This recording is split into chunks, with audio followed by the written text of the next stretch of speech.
میں حیران تھی کہ میرے ساتھ ایسا کیسے ہو سکتا تھا۔ میری طبیعت بہت زیادہ خراب تھی۔ میں چوری چوری ڈاکٹر کے پاس آئی تھی۔ ڈاکٹر نے مجھے دیکھا تو کہا کہ آپ کے ساتھ کوئی ایسا ویسا مسئلہ نہیں ہے، سب کچھ نارمل ہے۔ لیکن جب میں نے ان کو بتایا کہ میرے ساتھ کیا ہو رہا ہے تو وہ بری طرح سے ڈر گئی، اور جب انہوں نے میرا آپریشن کیا تو چیخیں مارتے ہوئے سجدے میں بیٹھ گئیں، کیونکہ میرے پیٹ سے میرا نام مہین ہے۔ میں بہت ہی زیادہ خوبصورت تھی۔ میری خوبصورتی دیکھ کر ہی میری سانس مجھے لے گئی تھی۔ ان کا یہ کہ بیٹا تھا، لیکن 7 بیٹیاں تھیں جس میں سے صرف 2 بیٹیوں کی شادی ہوئی تھی۔ میں ایسے گھر میں نہیں جانا چاہتی تھی جس میں 5 نندیں ہیں، لیکن اور کوئی چارہ نہیں تھا، کیونکہ میرے بابا نے میرے ہونے والے سسر کے ساتھ کوئی کاروبار شروع کیا تھا اور ان دونوں کو گھاٹا ہو گیا تھا۔ اب وہ یا تو ایک دوسرے سے رشتہ بنا لیتے، ورنہ بہت بڑی دشمنی بن جانی تھی اور ہم لوگ زیادہ مشکل میں پڑ جاتے۔ میرے بابا نے کہا کہ تو نے میری جان بچانی ہے، تو میری پیاری بیٹی ہے، تو ان کے بیٹے سے شادی کر لے، رشتہ داری ہو جائے گی تو وہ ہم سے پیسوں کا مطالبہ نہیں کریں گے، ورنہ ہمیں عدالت میں لے جائیں گے۔ میں نے کہا کہ ایسے گھر میں میری کیا عزت ہوگی؟ تو میرے بابا نے کہا کہ عورت کی ویسے بھی سسرال میں عزت نہیں ہوتی، تو اپنے شوہر پر قابو کرنا، اس کو اپنی میٹھی میٹھی باتوں میں الجھا لینا اور اس گھر سے الگ ہو جانا۔ جبکہ یہ اتنا آسان نہیں تھا، کیونکہ وہ ایک اکلوتا بیٹا تھا، اس کا نام علی تھا۔ میرے ماں باپ نے اپنی جان بچانے کے لیے میری شادی کروا دی۔ ہم لوگ تو شہر میں رہتے تھے، لیکن یہ لوگ گاؤں میں رہتے تھے۔ جب میری شادی ہوئی تو شادی والے دن ہی میری ساس بس یہی کہہ رہی تھی کہ مجھے تو جلدی ہی پوتے یا پوتی کی شکل دیکھنی ہے، گھر میں رونق لگی رہے تو اچھا ہے۔ میری ساس کو بچے پیدا کرنے کا بہت شوق تھا۔ دیکھ کر تو ایسا لگتا تھا کہ شاید بیٹے کے لیے بیٹیاں پیدا کی ہیں، لیکن ایسی کوئی بات نہیں تھی۔ اصل میں ان کو بچے بہت پسند تھے، اس لیے انہوں نے اتنے سارے بچے پیدا کیے تھے۔ جیسا میں نے سوچا تھا ویسا میرے ساتھ اس گھر میں کچھ نہیں ہو رہا تھا۔ میرے ساتھ کوئی برا سلوک نہیں کیا جا رہا تھا، بس ویسے ہی ہو رہا تھا جیسا بہو کے ساتھ ہوتا ہے۔ پہلے دن سے ہی بچے کی باتیں شروع ہو گئی تھیں۔ شادی ہو گئی ہے تو جلد از جلد بچہ پیدا ہونا چاہیے، لیکن جب پہلا مہینہ گزر گیا تو میری ساس نے تبھی سے عجیب سا منہ بنا لیا، اور میں حیران رہ گئی کہ رات کے ٹائم ہی وہ میرے شوہر سے کہہ رہی تھی کہ کل اس کو ڈاکٹر کے پاس لے جانا، اس کے ہاں اولاد کیوں نہیں ہوئی۔ میں حیران رہ گئی کہ ابھی تو صرف 1 ہی مہینہ ہوا تھا، آخر اس قسم کے لوگ تھے کیا صرف مجھے بچہ پیدا کرنے کے لیے لائے تھے؟ میں نے اپنے شوہر سے کہا تو اس نے کہا کہ جو امی کہیں گی وہی ہوگا، تو میں زیادہ بولنے کی ضرورت نہیں ہے۔ میں بہت پریشان رہتی تھی۔ میری شادی کو 6 سے 7 مہینے گزر گئے، لیکن ابھی تک میرے ہاں اولاد کی کوئی خبر نہیں تھی۔ ان 7 مہینوں کو میری ساس نے گناہ بنا دیا۔ ایسے لگتا تھا کہ 7 مہینے نہیں بلکہ 7 سال ہو گئے ہیں۔ جب مجھے ڈاکٹر کے پاس لے گئی تو ڈاکٹر نے بھی کہا کہ 1 سال تک اگر اولاد نہ ہو تو پھر ڈاکٹر سے رابطہ کرتے ہیں۔ ابھی تو 6-7 مہینے ہوئے ہیں، یہ تو کوئی ایسی بات نہیں ہے۔ میری ساس نے کہا کہ یہ ماں بن سکتی ہے، یعنی آپ مجھے پتہ کر کے بتا دیں۔ ڈاکٹر نے مجھے قابل رحم نظروں سے دیکھا اور اس نے کہا کہ بن سکتی ہے، آپ پریشان نہیں ہو۔ جبکہ اس نے میرا چیک اپ نہیں کیا تھا، بس مجھے ایک سائڈ پہ لے گئی تھی اور اس نے مجھے کہا تھا کہ تمہاری ساس تو بہت ہی زیادہ دقیانوسی عورت ہے، ان کو یہی کہہ دیتی ہوں کہ سب کچھ ٹھیک ہے۔ میں نے کہا کیا سب کچھ ٹھیک نہیں ہے؟ تو انہوں نے کہا تھوڑا سا مسئلہ ہے، لیکن وقت کے ساتھ ٹھیک ہو جائے گا، اگر ان کو بتا دیا تو تمہارا گھر برباد ہو جائے گا۔ میں نے کہا کہ پھر آپ تو بہت اچھی انسان ہیں۔ اس نے کہا کہ میں ایسے کیس دیکھتی رہتی ہوں، اس لیے مجھے پتہ ہے کہ کس وقت کیا بولنا ہے۔ ڈاکٹر بہت اچھی تھی۔ میں نے کہا کہ اگر میرے ہاں اولاد ہوئی تو میں آپ کے پاس ہی آؤں گی۔ اس نے کہا کہ ٹھیک ہے، میں اسی ہسپتال میں ہوتی ہوں اور 24 گھنٹے موجود رہتی ہوں، اگر کبھی نہیں ہوں تو فون کروا کے مجھے بلا لینا۔ اس ڈاکٹر کا نام فریحہ تھا۔ مجھے تو ڈاکٹر بہت اچھی لگ گئی تھی، لیکن ابھی میرے ہاں کوئی خوشخبری نہیں تھی۔ ڈاکٹر نے کہا تھا کہ تھوڑا سا مسئلہ ہے، لیکن اتنا زیادہ نہیں۔ اس طرح 4-5 مہینے اور گزر گئے اور میری ساس نے سب کو کہنا شروع کر دیا کہ میری بہو تو بانجھ ہے، میری بہو تو بانجھ ہے۔ جب محلے سے کوئی عورت آتی تو اس کو بھی یہی کہتی، کسی شادی میں جاتی تو وہاں بھی یہی بات رہتی کہ میری بہو بچہ نہیں پیدا کر سکتی، بانجھ ہے۔ بس ایسے ہی اٹھا کر لے آئی ہیں۔ بیٹے کی زندگی برباد ہو گئی ہے۔ میرے لیے سب کچھ بہت زیادہ مشکل تھا، ایسا لگتا تھا کہ مجھے ٹارچر کیا جا رہا ہے، سمجھ نہیں آتی تھی کہ کہاں جاؤں۔ ساس کے سامنے کوئی بات کرتی تو وہ کہتی تھی کیسے زبان چلا رہی ہے۔ آج کل کی لڑکیوں کو تو سب کچھ پتہ ہوتا ہے، جو ان باتوں کا ہمیں شادی کے بعد پتہ چلا، ان کو تو پہلے سے ہی سب پتہ ہوتا ہے۔ میرا کہنا تھا کہ کچھ مسئلہ نہیں ہے، سب کچھ وقت کے ساتھ ٹھیک ہو جائے گا، ہو سکتا ہے قدرتی طور پر دیر ہو رہی ہو۔ تو میری ساس کہہ رہی تھی کہ ایسا تو ہو ہی نہیں سکتا، شادی کے پہلے سال میں ہی اولاد پیدا ہو جاتی ہے، ہماری جب شادی کی سالگرہ ہوئی تو ہمارا بچہ 3 مہینے کا تھا۔ 1 سال کے اندر ہی ہم نے بچہ پیدا کر دیا تھا۔ یہ تو شکر ہے کہ میری عمر زیادہ نہیں تھی، نہیں تو اس بات پہ بھی مجھے طعنے سننے کو ملتے۔ میرا شوہر تو کچھ بولتا ہی نہیں تھا، بس چپ چاپ بیٹھا رہتا تھا، جو اس کی ماں کہتی تھی وہی کرتا تھا۔ میں بہت زیادہ پریشان تھی، پھر اللہ نے کرم کیا کہ ایک دن میری طبیعت زیادہ ہی خراب ہو گئی۔ مجھے حکیم کے پاس لے گئے تو حکیم نے کہا کہ یہ ماں بننے والی ہے۔ تب کہیں جا کے سب کو سکون آیا۔ میری ساس کو تو خوش ہونا چاہیے تھا، لیکن ان کے چہرے پہ پریشانی تھی، کیونکہ وہ پورا خاندان میں مجھے بانجھ مشہور کر چکی تھی، اور اب سارے خاندان والے کہتے ہیں کہ آپ تو کہتی تھی کہ آپ کی بہو کبھی بچہ پیدا نہیں کر سکتی، پھر یہ کیسے ہو گیا؟ میں بھی چپ ہو گئی، کیونکہ بالآخر میری دعائیں سن لی گئی تھیں۔ اب مجھے کچھ بولنا نہیں چاہیے تھا۔ میرے ساتھ تو انصاف ہو گیا تھا، میں ماں بننے والی تھی۔ جتنا میری ساس کو شوق تھا مجھے لگا کہ اتنا ہی میرا خیال بھی کیا جائے گا، لیکن میرا بالکل بھی خیال نہ کیا گیا۔ میرے لیے کاموں کے ڈھیر رکھے ہوتے، میرے لیے کوئی اچھی چیز نہ آتی۔ شوہر کو کچھ کہتی تو کہتا کہ امی سے پوچھ کے لے آؤں گا۔ جب امی سے بات کرتا تو وہ کہتی کوئی ضرورت نہیں ہے۔ ہم نے کون سے پھل فروٹ کھائے تھے، پھر بھی 8 بچے پیدا کیے، سارے کے سارے ٹھیک ہیں، کوئی مسئلہ نہیں ہوتا۔ یہ سب عورتوں کے چونچلے ہوتے ہیں۔ ایسے وقت میں شوہر کو اپنی انگلی پہ لپیٹنا چاہتی ہیں، جان بوجھ کے معصوم بن جاتی ہیں۔ کوئی طبیعت خراب نہیں ہوتی، اور عورت کا جسم تو بنا ہی بچہ پیدا کرنے کے لیے ہوتا ہے، تو پھر ایسا تھوڑی ہے کہ اس پہ کوئی عذاب نازل ہو جاتا ہے۔ بس اس کی باتیں سنتے جایا کرو اور دوسرے کان سے نکال دیا کرو۔ زیادہ سر پر مت چڑھاؤ، نہیں تو پچھتاؤ گے۔ مجھے بہت زیادہ درد ہوتا تھا، مجھے چھوٹے چھوٹے مسئلے بنتے تھے، کیونکہ میرا پہلا بچہ تھا اور وہ بھی اتنے عرصے بعد پیدا ہو رہا تھا۔ لیکن جب بھی میں کچھ کہتی تو میرا شوہر کہتا تھا کہ میری ماں کے ساتھ تو ایسا نہیں ہوا، تو پھر تمہارے ساتھ کیوں ہو رہا ہے؟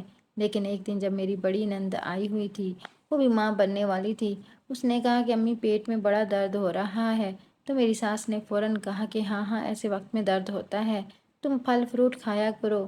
میں حیران رہ گئی کہ اس کی دفعات ان کو ساری باتیں یاد تھیں کہ درد بھی ہوتا ہے، آرام بھی کرنا ہوتا ہے، پھل فروٹ بھی کھانے ہوتے ہیں، جبکہ اگر میں کوئی ایسی بات کرتی تو کہتی تھی کہ نہیں نہیں کچھ نہیں ہوتا، تمہاری صحت تو اچھی ہے، تمہیں ان سے بیماری ہے، تم کون سا کوئی دبلی پتلی ہو، اچھی بھلی ہو، تمہارا آرام سے بچہ پیدا ہو جائے گا۔ میرا پیٹ بھی بہت زیادہ نکلا ہوا تھا، بہت ہی زیادہ پیٹ نکلا تھا، اتنا تو میں نے کسی کا بھی نہیں دیکھا تھا۔ اور کہتے ہیں کہ پہلے بچے پہ تو پیٹ زیادہ نہیں نکلتا، کیونکہ انسان کی چمڑی سخت ہوتی ہے، لیکن میرے ساتھ نہ جانے کیا تھا کہ میرا پیٹ بہت زیادہ نکلا ہوا تھا۔ اس لیے میری ساس کہتی تھی کہ اتنا بڑا پیٹ نکالا ہے تو ہمارا بچہ صحت مند ہوگا، زیادہ الٹی سیدھی باتیں کرنے کی ضرورت نہیں ہے کہ یہ مجھے یہ ہو رہا ہے تو مجھے وہ ہو رہا ہے، کوئی مسئلہ نہیں ہے تمہارے ساتھ، مجھے بہت زیادہ درد ہو رہا تھا۔ ایک دفعہ امی کی کال آئی تو ان کو بتایا تو امی نے کہا کہ اتنا درد تو نہیں ہوتا، جاؤ ڈاکٹر کے پاس۔ اب ان کو کیا کہتی کہ یہ مجھے ڈاکٹر کے پاس نہیں لے کر جا رہے، وہ لوگ بھی مجھے یہاں چھوڑ کے بھول گئے تھے، کیونکہ وہ لوگ ان کے مقروض تھے، اس لیے یہاں پر نہیں آتے تھے، اگر آتے تو یہ کوئی بات کر دیتے تھے، اس لیے انہوں نے یہاں پر آنا چھوڑ دیا تھا۔ فون صرف مجھے کرتے تھے، ان لوگوں کو وہ کچھ بھی نہیں کہتے تھے کہ ہماری بیٹی کا خیال رکھیں یا نہیں۔ میری زندگی تو عذاب ہو گئی تھی، لیکن مجھے اپنے بچے کی فکر تھی۔ میں تو جیسے تیسے گزارا کر لیتی، پر کہیں میرے بچے کو کچھ نہ ہو جائے۔ انہوں نے میرے بچے کے لیے کپڑے بھی نہیں بنائے، کچھ بھی نہیں بنائے، کہنے لگے کہ ہم نے بہت لوگوں کو بہت کچھ دیا ہوا ہے، جب ہمارے ہاں بچہ پیدا ہوگا تو وہ دے جائیں گے۔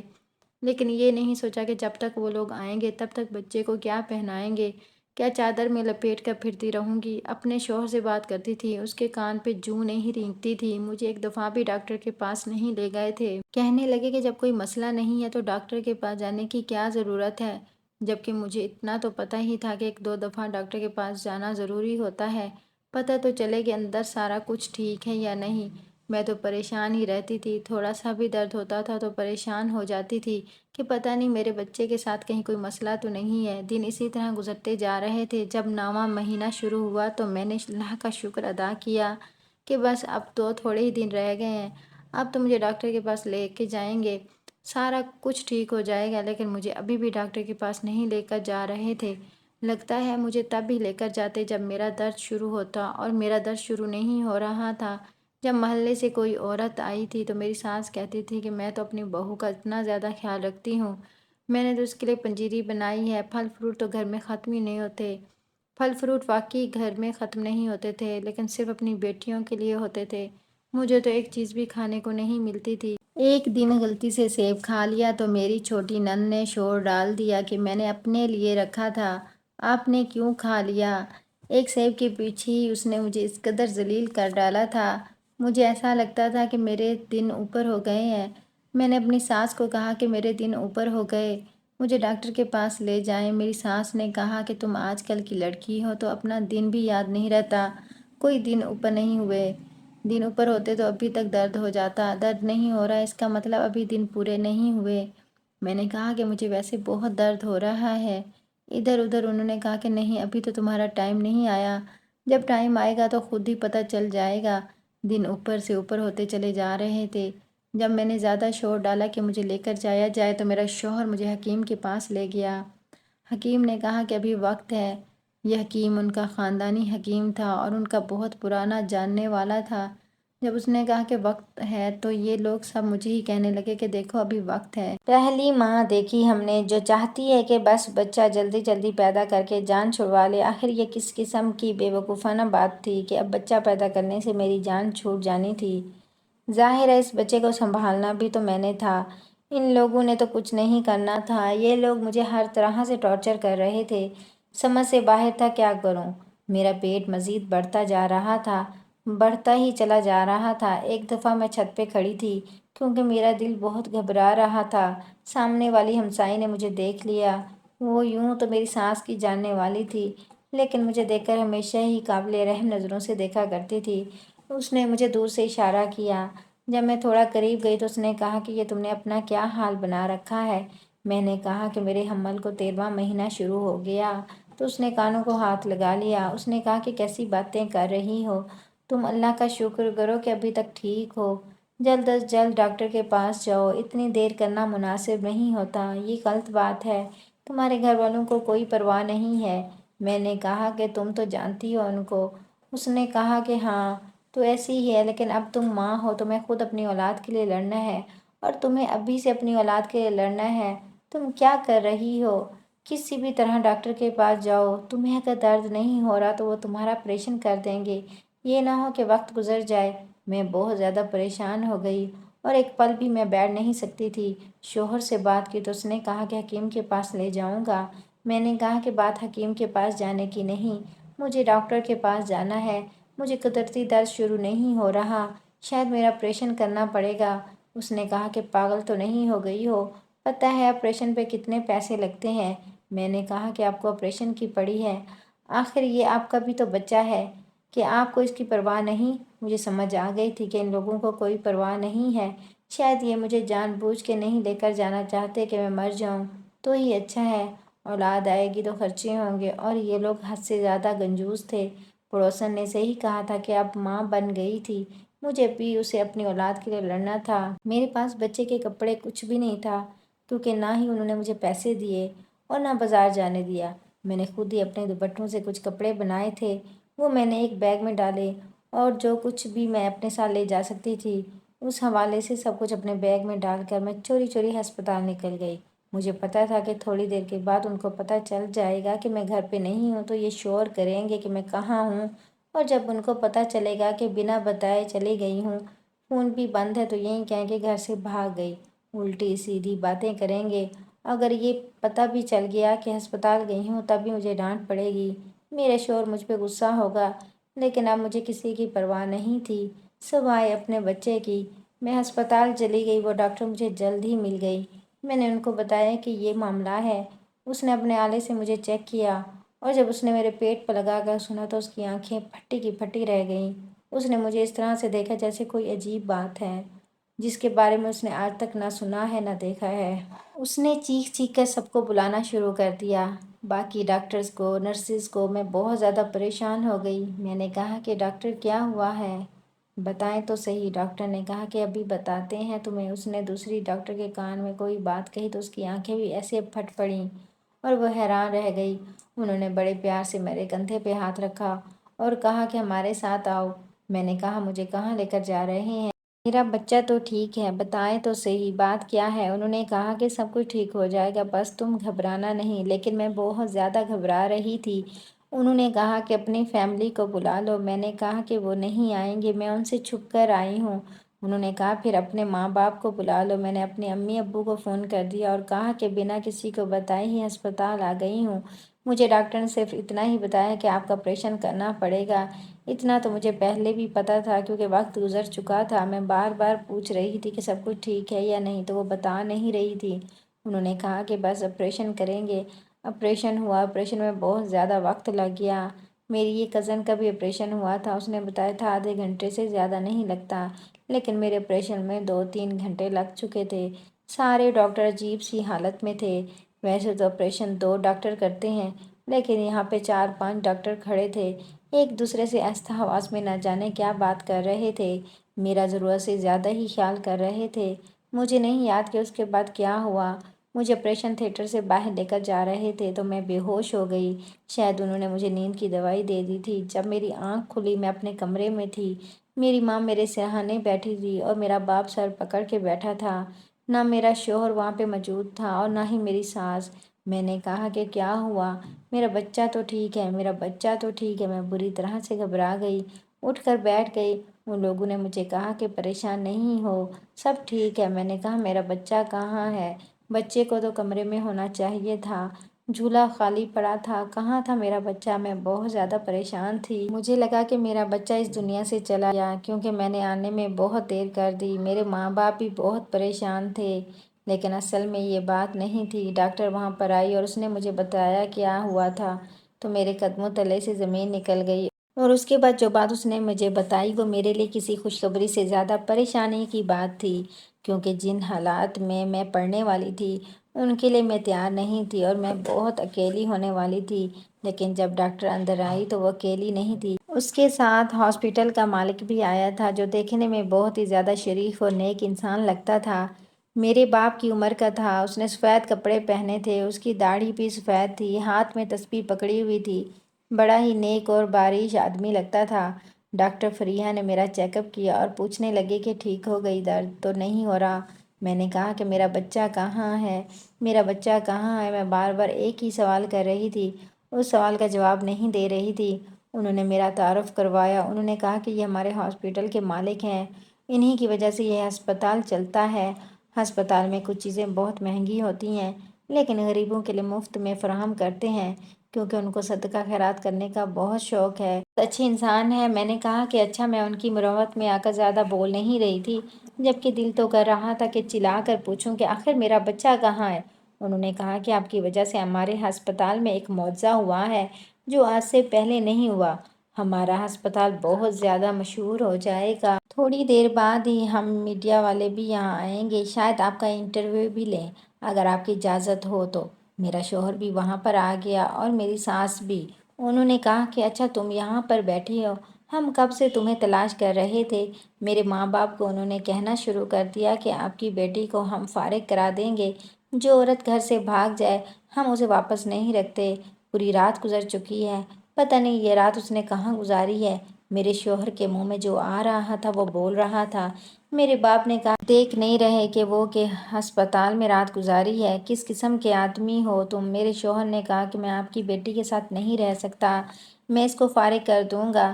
میں حیران رہ گئی، میں بہت پریشان تھی۔ تب ڈاکٹر نے کہا کہ آپ نے جو اس لڑکی کے ساتھ کیا ہے نا، آپ کو اس کو چھوڑ ہی دینا چاہیے کیونکہ آپ اس قابل نہیں ہیں، آپ نے ایک ساتھ 13 جانوں کو خطرے میں ڈالا۔ یہ بات ڈاکٹر کے منہ سے نکلی اور میں حیران رہ گئی۔ ڈاکٹر نے کہا کہ ہاں تمہارے ہاں ایک ساتھ 12 بچے پیدا ہوئے ہیں، جس میں سے 6 بیٹے ہیں اور 6 بیٹیاں۔ مجھے سمجھ ہی نہیں آیا کہ یہ سچ ہو سکتا ہے یا نہیں، میں حیران تھی اور باقی سب لوگ بھی۔ میرے شوہر کی بھی شکل عجیب سی نکل آئی اور میری ساس کی بھی۔ انہوں نے 2 منٹ ایک دوسرے کو دیکھا اور پھر کہا کہ اس عورت نے ایک ساتھ 12 بچے پیدا کر دیے۔ ارے بھائی، یہ عورت ہے کیا بھوت؟ کیسے ان بچوں کی پرورش کریں گے؟ ہم کہاں سے اتنا کچھ لائیں گے؟ ہمارے پاس تو پیسے بھی نہیں ہیں۔ اس بوڑھے آدمی نے کہا کہ میں نے تمہارا پہلے ہی حال دیکھا ہے بیٹی، تم نے جس طرح دوپٹے کاٹ کاٹ کے کپڑے بنائے ہوئے تھے، میں جانتا تھا کہ تمہارے ساتھ کچھ برا ہوا ہے۔ مجھے پتہ ہے کہ 12 بچوں کو ایک ساتھ پالنا بہت مشکل ہے، اس لیے میں اعلان کرتا ہوں کہ ان بچوں کا سارا خرچہ میں اٹھاؤں گا جب تک یہ بچے خود اپنے پیروں پہ کھڑے ہو کے نوکری کرنے کے قابل نہیں ہو جاتے۔ ان کی صحت، پڑھائی لکھائی، کھانے پینے، دودھ، پیمپر سب کا خرچہ میرے ذمے ہوگا۔ جب اس شخص نے یہ کہا تو میرا شوہر اور ساس فوراً ایک دوسرے کو دیکھ کر پھر سے آنکھوں آنکھوں میں باتیں کرنے لگے، اور میرے شوہر نے کہا کہ مجھے معاف کر دو، میں پریشان ہو گیا تھا، دیکھو بات بھی تو ایسی ہے، چلو گھر چلتے ہیں، اللہ نے ہمیں کتنے سارے بچے دے دیے ہیں۔ میرے شوہر نے یہ بات کی تو میں نے اس کا ہاتھ پیچھے جھٹک دیا۔ میں نے کہا کہ کوئی ضرورت نہیں ہے میرے پاس آنے کی، ابھی تم مجھے طلاق دینے کے لیے بیٹھے تھے کیونکہ تمہیں لگتا تھا کہ میں نے یہ رات کہیں اور گزاری اور ان بچوں کا خرچہ نہیں اٹھانا چاہتے تھے، اور اب جب تمہیں پتہ ہی ہے کہ خرچہ کوئی اور اٹھانے والا ہے تو تمہیں کوئی مسئلہ نہیں ہے۔ میں نے اپنے ماں باپ کو کہا کہ مجھے اس آدمی کے ساتھ نہیں جانا، میں وہاں سے اپنے گھر چلی گئی۔ میرے شوہر کو اپنی غلطی کا احساس ہو گیا، وہ بار بار میرے گھر آتا تھا۔ میری ماں باپ نے ایک ہی شرط رکھی کہ اگر اپنی بیوی اور بچوں کو لے کر جانا ہے تو تمہیں الگ گھر میں رہنا ہوگا۔ میرے شوہر نے کہا کہ میں ایسا نہیں کر سکتا تو میری ماں باپ نے کہا کہ پھر ہماری بیٹی کو چھوڑ دو، تمہارے لیے آسانی ہی پیدا کر رہے ہیں، اپنی ماں کے ساتھ ہی رہو جس نے تمہاری بیوی اور بچوں کی جان خطرے میں ڈالی، تمہارے کان بھرے، اور وقت پہ ہماری بیٹی اگر ڈاکٹر کے پاس نہیں پہنچتی تو یہ سارے بچے بھی مر جاتے اور ہماری بیٹی بھی مر جاتی۔ میرے شوہر کو احساس ہو گیا کہ اس کی فیملی میں ہوں اور یہ بچے اسی کے ہیں۔ اس نے اپنی ماں سے معذرت کر لی اور کہا کہ میں اپنی بیوی کے ساتھ رہوں گا، ہمارے بچوں کا خرچہ وہ بوڑھا آدمی اٹھا رہا تھا کیونکہ ہمارے لیے ممکن نہیں تھا، لیکن اس نے میرے شوہر کو اچھی جاب بھی لگوا کر دی تھی جس سے باقی گھر کے خرچے بھی بہت اچھے طریقے سے چلتے تھے۔ میرے شوہر کا جو فرض تھا وہ اپنے گھر والوں کے لیے بھیج دیا کرتا تھا، اپنی بہنوں کے لیے اور اپنی ماں کے لیے، لیکن وہ رہتا میرے ساتھ ہی تھا۔ اب اسے اپنی غلطی کا احساس ہو گیا تھا اور واقعی یہ ایک اچھا شوہر بن کے میرے ساتھ ان بچوں کو پالنے میں مصروف تھا۔ میرے ساتھ کیا ہوا یہ مجھے اسی لیے نہیں بتایا گیا تھا کہ کہیں میں پریشان نہ ہو جاؤں، میرا بلڈ پریشر نہ بڑھ جائے، کیونکہ اس طرح میرا اور میرا بچوں دونوں کے لیے مسئلہ بن جاتا۔ میرا بلڈ پریشر نہ بڑھ جائے کیونکہ اس طرح میرا اور میرا بچوں دونوں کے لیے مسئلہ بن جاتا۔ لیکن یہ بات واقعی مشہور ہو گئی، میڈیا میں بھی یہ خبر چلی کہ چھوٹے سے گاؤں میں ایک عورت نے 12 بچوں کو جنم دیا جس میں سے 6 بیٹے تھے اور 6 بیٹیاں، اور اس ہسپتال کے ڈاکٹرز کی قابلیت پر بھی رشک کیا جا رہا تھا جنہوں نے اتنا مشکل کیس ہینڈل کیا اور ماں سمیت سارے بچوں کی جان بچا لی۔ میری ساس کیا چاہتی تھی یہ میں آج تک سمجھ نہیں پائی، پہلے ان کو بچے کی خواہش تھی لیکن بعد میں ان کو بچے سے ہی نفرت ہو گئی تھی۔ شاید وہ یہی سوچتی تھی کہ اگر بچہ ہو جائے گا تو ان کا بیٹا ان کو بھول جائے گا۔ اللہ کا شکر ہے جس نے میرے بچوں کی خوراک اور پرورش کا انتظام کیا۔ بے شک اللہ کا وعدہ کہ اگر کسی کو اس دنیا میں بھیجتا ہے تو اس کے رزق کا بھی انتظام کر دیتا ہے، ورنہ ان 12 بچوں کو پالنا ہمارے لیے بہت مشکل تھا، لیکن اس نیک انسان نے سارا ذمہ اپنے سر لیا اور میرے بچے بہت اچھے طریقے سے پل رہے ہیں، ان کے لیے ہر اچھی چیز کا انتظام ہو رہا ہے اور میں اللہ کا شکر ادا کرتی ہوں، ہر سانس میں اللہ کا شکر ادا کرتی ہوں۔